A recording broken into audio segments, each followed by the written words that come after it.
the front.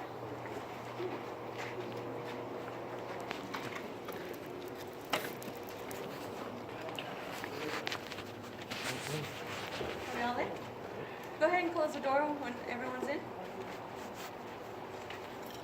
Alrighty?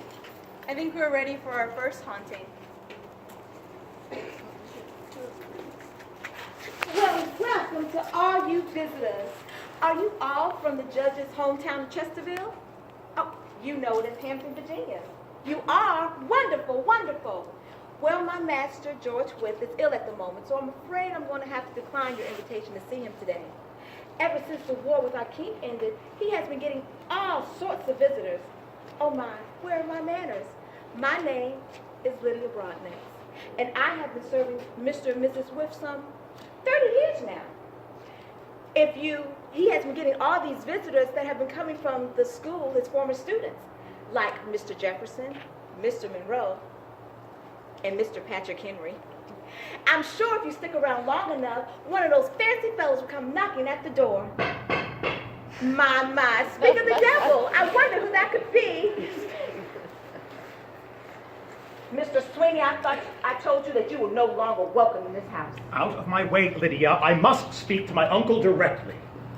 You will call me Mrs. Broadnax. I'm a free woman now, and I am not your servant. And as to seeing your uncle, you will be doing no such thing.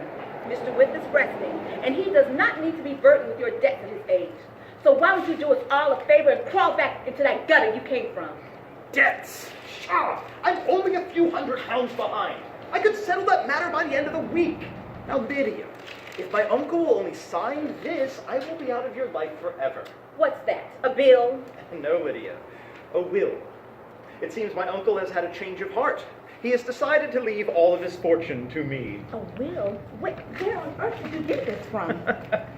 Well, Well, Mr. Whip may be fond of his family, but there's no way that Virginia's greatest legal mind is leaving you a penny. You just spend it all on the dice again.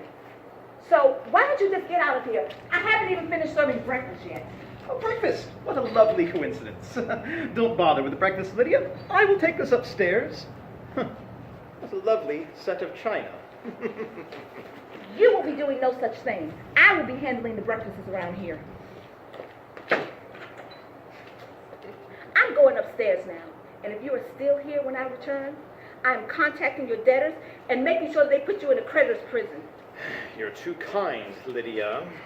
I said call me Mrs. Broadnax. Now I must act fast. The poison that I dropped into my uncle's tea will act quickly. But this will is not yet signed. My uncle's papers. I will just copy over the signature. And... there! I have just committed the perfect crime! What? Do you doubt me? After all, I may be no great legal scholar like my uncle, but I do know one thing of the law, and that is that no black witness, free or slave, can testify against a white man in our courts of law. What? Would you testify against me? No, it is too late. What is past cannot be undone.